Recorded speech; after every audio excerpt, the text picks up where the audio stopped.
दिल्ली के होटल अशोक में आयोजित ग्लोबल राजस्थान एग्रीटेक मीट को संबोधित करते हुए मुख्यमंत्री भजनलाल शर्मा ने कहा कि ये मंच राज्य की कृषि क्षमता को राष्ट्रीय स्तर पर प्रस्तुत करने और निवेश, नवाचार और साझेदारी को बढ़ावा देने का एक महत्वपूर्ण अवसर है। उन्होंने कहा कि कार्यक्रम किसानों, कृषि वैज्ञानिकों, निवेशकों और नीति निर्माताओं को एक साझा लक्ष्य के लिए जोड़ता है। मुख्यमंत्री ने प्रधानमंत्री के समग्र किसान समृद्ध भारत विजन को साकार करने की दिशा में इस पहल को अहम बताया। उन्होंने कहा कि कृषि उत्पादन में राजस्थान कई फसलों में अग्रणी है। सरसों, जौ, ग्वार, जीरा और इसबगोल फसलों में राज्य देश में पहले स्थान पर है, जबकि मूंगफली में दूसरे और सोयाबीन और चना उत्पादन में तीसरे स्थान पर है। है कि किसान की लागत कम आए तो सोलर के माध्यम से अगर वो सिंचाई करेगा तो उसमें उसकी लागत कम आएगी।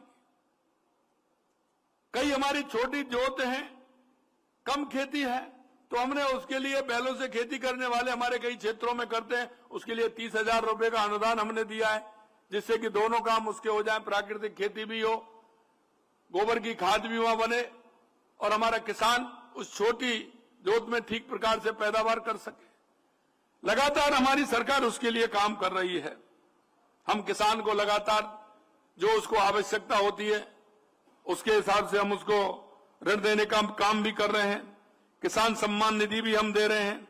और अगर प्रधानमंत्री फसल बीमा योजना की बात करें तो सबसे ज्यादा 2 करोड़ 19 लाख पॉलिसी जारी की है, जिसमें 6,500 करोड़ रुपए के अधिक क्लेम हमने पास किए हैं। गेहूं पर बोनस हम देने का काम कर रहे हैं और हमने राजस्थान में किसानों से कहा है कि 2027 तक हम दिन में बिजली देंगे। 24 जिलों में हमने दिन में बिजली देना हमारी सरकार ने प्रारंभ कर दिया है, क्योंकि कृषि और पशुपालन का मेल है। अब से नहीं, आदिकाल से किसान और पशुपालन का मेल रहा है। पशुपालन किसान की अर्थव्यवस्था को मजबूत करता है, इसलिए हमने किसानों को राजस्थान सहकारी गौपालक क्रेडिट कार्ड ऋण योजना के तहत पशुपालकों को 1 लाख रुपए तक का ब्याज मुक्त ऋण उपलब्ध कराने का काम हम कर रहे हैं, जिससे किसान को अपनी अर्थव्यवस्था मजबूत करने के लिए वो पशुपालन कर सके। इसमें इस योजना से 94,000 गौपालक परिवारों को 7 से 9 करोड़ रुपए हमारी सरकार ने दिया है, क्योंकि पशु की कीमत भी अब ज्यादा हो गई है। इसलिए हमने मुख्यमंत्री मंगला पशु योजना के तहत करीब 9 लाख पशुपालकों को 20 लाख से अधिक पशुओं का पंजीकरण, उनका बीमा किया गया है, क्योंकि पशु बीमार हो जाता है तो किसान उससे पहले बीमार हो जाता है।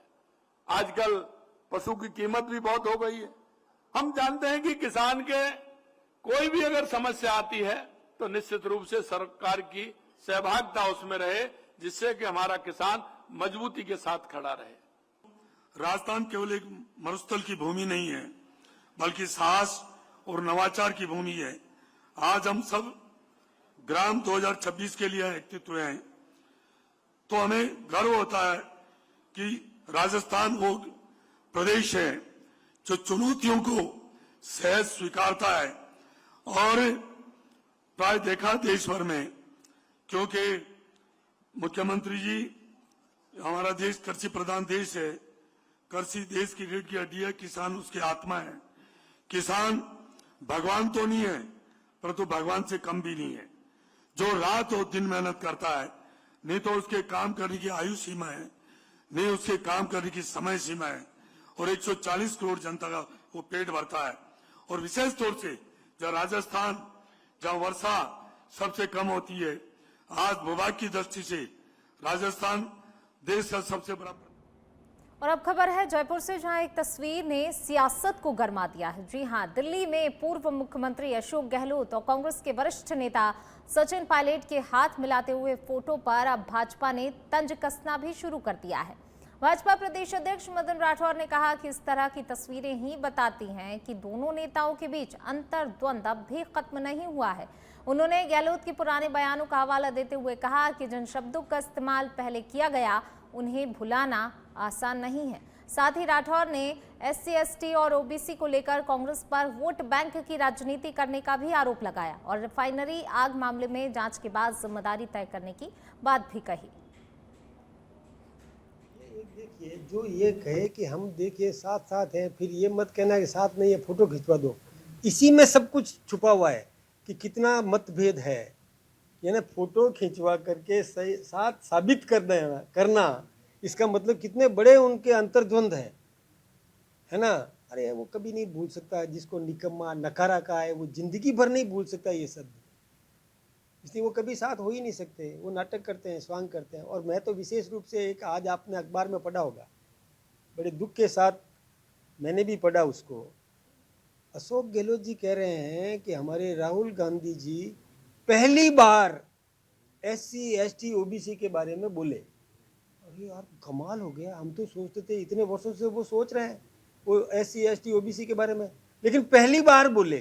गहलोत साहब कह रहे हैं, जो कि एक बहुत बड़ा नेता है गहलोत साहब, वो ये कह रहा है, आज समाचार पत्र पढ़ लेना, कि पहली बार बोले। इसका मतलब आज तक उपयोग करते रहे, आज तक केवल उसको वोट बैंक समझते रहे, उनके बारे में बोले कभी भी नहीं, पहली बार बोले। ये मैंने आज समाचार पत्र में पढ़ा और वो मैंने आप लोगों को। चलिए बढ़ते आगे। सुमेरपुर के तखतगढ़ में देशभक्ति के माहौल में 100 फीट ऊंचे तिरंगे का लोकार्पण किया गया। राज्यपाल ओम प्रकाश माथुर ने रिमोट के जरिए तिरंगे का उद्घाटन किया और पानी की टंकी सहित विभिन्न विकास कार्यों का शिलान्यास भी किया। कार्यक्रम की शुरुआत राष्ट्रगान, मां सरस्वती पूजन और महात्मा गांधी को श्रद्धांजलि के साथ हुई। इस दौरान प्रधानमंत्री आवास योजना के लाभार्थियों को चेक देकर सम्मानित किया गया। मंच पर जौराराम कुमावत, छगन सिंह राजपुरोहित, पूर्व सांसद पुष्प जैन सहित कई जनप्रतिनिधि मौजूद रहे। राज्यपाल ने तिरंगे को राष्ट्रीय एकता और सम्मान का प्रतीक बताते हुए सिक्किम के ऑर्गेनिक खेती और स्वच्छता मॉडल का भी उल्लेख किया। सिक्किम अपने पास भी रहता और मुझे बड़ी पसंद है कि वहाँ आर्मी को इतना काम दिया हुआ और मैं लगभग ये नाथुला तो है 14,400 फुट पे, लेकिन मैं 20,000 से 22,000 फुट तक जाकर आया जहाँ ऑक्सी नाम की चीज नहीं है, लेकिन फिर भी वहाँ सेना काम करी है। 17,000 18,000 तक तो टैंक पहुंच गए। अब वहाँ ऐसी स्थिति बनी है, हम ऑफेंस हुए, चाइनीज डिफेंस में है, अब कोई हिम्मत नहीं वो आ सके। अभी 17 में आपने बुरी होगी, 17 में देखा होगा जब डोकाला में झगड़ा हुआ, 72 डेज तक लाइन वानर चैन बना के खड़े रहे अपनी सेना। चाइनीज वहाँ रोड भी बना, वो अपनी जमीन नहीं थी, वो भूटान की जमीन थी। वो चाह रहे थे चाइनीज के वहाँ सड़क बने और वो सड़क हम बनाने नहीं देने चाहते, क्योंकि अगर वो सड़क बना देते तो पूरा गंगटोक और पूरा सिक्किम उड़ा सकता था, इसलिए हमने बनाने नहीं दी। मैंने और पसंद कि मैं आपको और सुझाव देता हूँ कि कभी आप सिक्किम आओ। मैंने अब केंद्र सरकार से आग्रह करके एक गवर्नर के पद का उपयोग करके मैंने नाथुला भी, मैंने डोकाला भी और मैंने चीला भी, तीनों आपके दर्शन के लिए खोल दिए हैं। वो बाहर युग रणभूमि दर्शन के नाम से केंद्र ने घोषणा कर दी है और वहाँ जबरदस्त इस समय पैसा लग रहा है, वहाँ गैलरी बन रही है। चलिए एक सौभाग्य दिया है, आज हम तिरंगा कहीं पर भी लहरा सकते हैं और निश्चित रूप से उसको मान सम्मान के साथ में लहरा करके हम अपने घरों पे भी लहरा सकते हैं, प्रतिष्ठानों पे भी लहरा सकते हैं। तो निश्चित रूप से ये मान सम्मान हमको माननीय प्रधानमंत्री जी ने दिया है, तो हम सब लोग तिरंगे के मान सम्मान रखें। आज तखतगढ़ में 100 फीट का जो झंडा, ऊंचा झंडा है, नगर पालिका ने बना करके आज जो ऐसी जगह पर जैसे स्थापित किया है, तो ये वर्षों तक ये तिरंगा लहराता रहेगा और हम सबको एक संदेश देता रहेगा। हमारे देश की एकता बनी रहे, हमारे देश की अखंडता बनी रहे और हमारा देश का स्वाभिमान बना रहे और हम सब लोग इस तिरंगे के मान और सम्मान के लिए काम करते रहे। हम सब लोग तिरंगे की इज्जत के लिए काम करते रहे।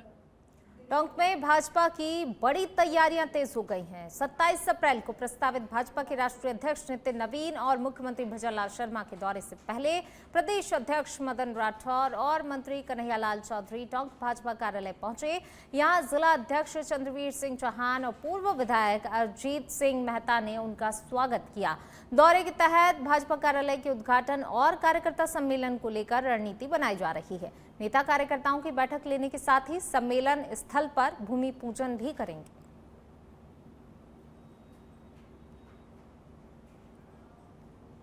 श्रीगंगानगर दौरे के दौरान शिक्षा एवं पंचायती राज मंत्री मदन दिलावर ने महिला वंदन शक्ति अधिनियम को लेकर कांग्रेस पर तीखा और जोरदार हमला बोला। उन्होंने कहा कि नरेंद्र मोदी सरकार महिलाओं को अधिकार देने के लिए प्रतिबद्ध है, लेकिन विपक्ष इसमें बाधा डाल रहा है। तो वहीं पीसीसी अध्यक्ष गोविंद सिंह डोटासरा पर भी उन्होंने कड़े शब्दों में निशाना साधते हुए भ्रष्टाचार के आरोप लगाए।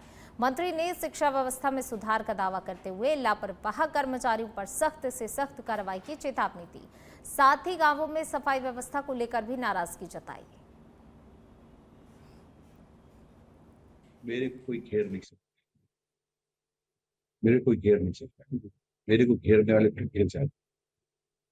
वैसे मेरे मित्र हैं डोटासरा जी, तो शिक्षा मंत्री भी है और मेरे अच्छे मित्र विधानसभा में साथ रहते हैं। लेकिन भ्रष्टाचार, लेकिन ये गाँव में भ्रष्टाचार समाया, यानी बेईमान, बेशर्म। और अब खबर है बांसवाड़ा से। घाटोल क्षेत्र के पूर्व भाजपा विधायक नवनीत नेनामा का 87 साल की उम्र में निधन हो गया।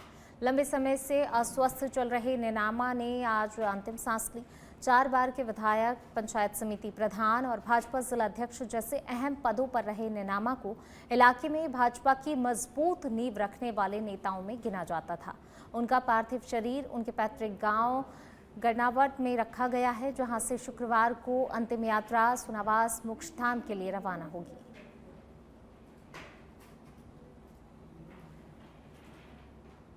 जलदाय मंत्री कन्हैयालाल चौधरी टोंक पहुंचे, जहां उन्होंने मीडिया से बातचीत में रिफाइनरी हादसे को दुखद बताते हुए कहा कि मामले की गंभीर जांच की जा रही है और दोषियों पर सख्त कार्रवाई होगी। वहीं उन्होंने जल जीवन मिशन में कथित अनियमितताओं पर भी बातचीत करते हुए कहा कि यदि निष्पक्ष जांच हुई तो बड़ा भ्रष्टाचार सामने आ सकता है। हालांकि सरकार की नीति जीरो टॉलरेंस पर आधारित है। पूर्व मुख्यमंत्री अशोक गहलोत और सचिन पायलट की नजदीकियों पर भी मंत्री ने कहा कि विपक्ष का एकजुट होना लोकतंत्र के लिए सकारात्मक है। टोंक में पेयजल समस्या पर उन्होंने आश्वासन दिया कि जल्दी ईसरदा बांध से पानी उपलब्ध कराया जाएगा, जिससे कि क्षेत्र की जल समस्या का स्थायी समाधान होगा। एक तो होता है भ्रष्टाचार, एक होता है काम के अंदर सुपरविजन के अंदर आपको लापरवाही बरतना। सुपरविजन सही नहीं करने की वजह से जहाँ पे लाइनें पूरी डेप्थ में डलनी थी, जहाँ पे क्योंकि पानी मेजरमेंट से आता है, प्रति व्यक्ति 35 लीटर से बढ़ा के मोदी जी ने इसको 55 लीटर किया। यह है ग्रामीण का। और शहरों के अंदर जैसे 100 लीटर की बजाय 135 लीटर, जैसे टोंक की बात में वो भी बताऊंगा, तो टोंक में कई कार्यकर्ता भी कह रहे हैं कि साहब ये नहीं हो रहा। बाकी पहले उन्होंने क्या किया इस पर कोई नहीं जा रहा, क्योंकि हमारे महामंत्री जी भी आते हैं कि इन्होंने कहा था कि कोई पानी को लेकर हमारे पूरा अध्यक्ष जी कुछ चिंतित है, तो वो भी मैं टोंक की जनता को बताना चाहूंगा। तो जो चीज करना चाहिए था, कनेक्शन किसी को मैं बंटवारा सही नहीं करके जहाँ पे 100 व्यक्तियों को देना था उन्होंने 500 को बांट दिया। पानी आपके पास 100 व्यक्तियों का पानी, तो 500 को कहाँ जाएगा? जहाँ प्रॉपर डिस्ट्रीब्यूशन कई 4 mm के फेरोल से पानी जाना था, फेरोल नहीं लगा के उसको मोटा छेद कर दिया, तो पानी वहीं चलेगा, आगे टेल पे पानी नहीं जाएगा। तो ये जो कमियां है, अगर ये लापरवाही कोई तो जिम्मेदार है भाई, कोई तो। जयपुर से खबर, जहां पीसीसी चीफ गोविंद सिंह डोटासरा ने अहम बैठक ली। जिला अध्यक्ष और समन्वयकों के साथ ऑनलाइन मीटिंग की है। गोविंद सिंह डोटासरा ने संगठन बढ़ाओ लोकतंत्र बचाओ अभियान की समीक्षा कर फीडबैक लिया है। संगठन के कामकाज पर अब कड़ी नजर भी रहेगी। हर गतिविधि का लेखा जोखा रखा जाएगा, बारीकी से जांच की जाएगी। नए जिला अध्यक्षों को टास्क भी दिए गए हैं, सभी काम ऑनलाइन अपडेट होंगे। महत्वपूर्ण बैठक पीसीसी चीफ गोविंद सिंह डोटासरा ने ली। जिला अध्यक्ष और समन्वयकों के साथ ऑनलाइन मीटिंग की।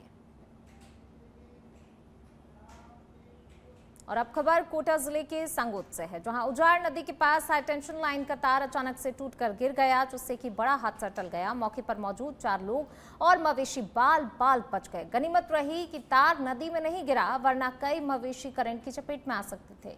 स्थानीय लोगों का आरोप है कि सूचना देने के बावजूद भी बिजली विभाग की टीम समय पर मौके पर नहीं पहुंची। हालांकि विभागीय अधिकारियों का कहना है कि टीम को तुरंत ही रवाना कर दिया गया था।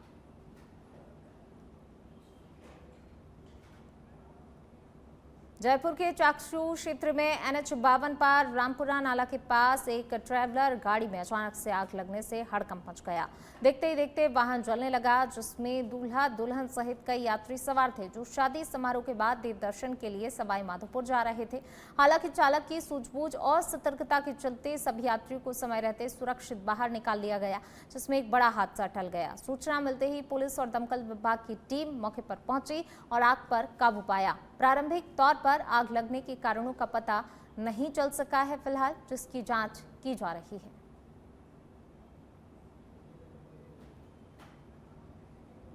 प्रतापगढ़ में वर्ष 2023 के नाबालिग छात्राओं से दुष्कर्म और आत्महत्या से जुड़े गंभीर मामले में विशिष्ट पॉक्सो न्यायालय ने 4 आरोपियों को दोषी करार देते हुए कठोर सजा सुनाई है। न्यायाधीश डॉक्टर प्रभात अग्रवाल ने मुख्य आरोपी अभिषेक और अनिल को 20-20 वर्ष के कठोर कारावास और 60-60 हजार रुपए जुर्माने की सजा दी है, जबकि सह आरोपी अजय और दीपेश को 10-10 वर्ष के कारावास और 16-16 हजार रुपए के जुर्माने से दंडित किया गया है। अभियोजन पक्ष ने 123 दस्तावेज और 43 गवाहों के बयान पेश किए, जिनके आधार पर आरोप सिद्ध हुए। तो वहीं अदालत ने टिप्पणी में कहा कि ऐसी घटनाएं अत्यंत जघन्य हैं और समाज में कड़ा संदेश देने के लिए कठोर दंड आवश्यक है। न्यायाधीश डॉक्टर प्रभात अग्रवाल ने अपने निर्णय में महत्वपूर्ण फैसले करते हुए 4 अभियुक्तों को 2 को 20-20 वर्ष कठोर कारावास व सहयोगियों को 10-10 वर्ष कठोर कारावास का व साथ ही 60-60 हजार अर्थदंड देकर न्यायालय ने जेल भेजने के लिए आदेश। मामला पीपलखुंट थाने का है, जिसमें पीड़िता विद्यालय में अध्ययन कर रही थी, जहां पर कमरा किराया लेकर रहती थी। परिवादी ने की एक लड़की व परिवादी के बहन की एक लड़की, 2 लड़कियां थी, दोनों कमरा लेकर रह रही थी। साथ में इन अभियुक्तों ने उनके साथ छेड़खानी की थी, जिसकी रिपोर्ट परिवादी ने थाने में दर्ज। चाकसू के बापूगांव स्थित नर्सरी में आज दोपहर अचानक आग लगने से हड़कंप मच गया। आग की लपटें देख ग्रामीणों में अफरा तफरी फैल गई और उन्होंने तुरंत ही पुलिस और फायर ब्रिगेड को सूचित किया। मौके पर पहुंचे ग्रामीणों ने प्रारंभिक रूप से आग बुझाने का प्रयास किया और बाद में चाकसू पुलिस और वन विभाग की टीम भी घटनास्थल पर पहुंच गई। हालांकि नर्सरी तक पहुंचने वाला रास्ता कच्चा होने के कारण फायर ब्रिगेड वाहन नहीं पहुंच सका, लेकिन ग्रामीणों और वन विभाग की टीम ने मिलकर आग पर काबू पा लिया। इस घटना में किसी के भी हताहत होने की कोई सूचना नहीं है।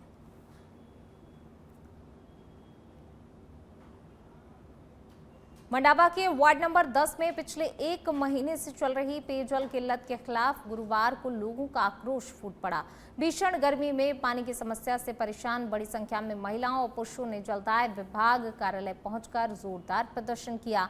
इस दौरान महिलाओं ने JN राम सिंह का घेराव करते हुए मटके फोड़कर नारेबाजी की और तुरंत ही जलापूर्ति बहाल करने की मांग की। वार्ड वासियों ने आरोप लगाया कि पानी सप्लाई को लेकर जलदाय विभाग और रूडीप के बीच जिम्मेदारी का टकराव चल रहा है, जिसका खामियाजा जनता भुगत रही है। प्रदर्शनकारियों ने चेतावनी दी कि यदि शाम तक समाधान नहीं हुआ तो कल विभाग कार्यालय पर तालाबंदी कर उग्र आंदोलन किया जाएगा। मेरा नाम ममता है, वार्ड नंबर 10 है, शीतला का मोहल्ला है। वार्ड नंबर 10 में पानी नहीं आ रहा पूरी गली में 1 महीने से। पानी के लिए बहुत परेशान हो रहे हैं। 10 चक्कर यहाँ के कर दिए, किसी ने कोई सुनवाई नहीं की है ना। हमारा 1 महीना से पानी को नहीं आ रहा। मैं सोल टैक्स हो रही है हमारे पानी की। हमारा 10 नंबर वार्ड में बिल्कुल पानी को नहीं आ रहा। 1 महीने हो गया माना, और हमारा घर कमाई नहीं ब्याह। बताओ मैं क्या कौन घर से मारा रुपया 500-600 रुपया तो ले पानी और टैंकर, और बताओ कौन गरीब आदमी कौन पोसा। जालोर जिले में मिलावटखोरों के खिलाफ प्रशासन ने सख्ती तेज कर दी है। शुद्ध आहार मिलावट पर वार अभियान के तहत आहोर कस्बे में खाद्य सुरक्षा विभाग की टीम ने छापेमारी कर कई दुकानों की जांच की। इस दौरान खराब मावे से बनी हुई मिठाइयों को मौके पर ही नष्ट कराया गया।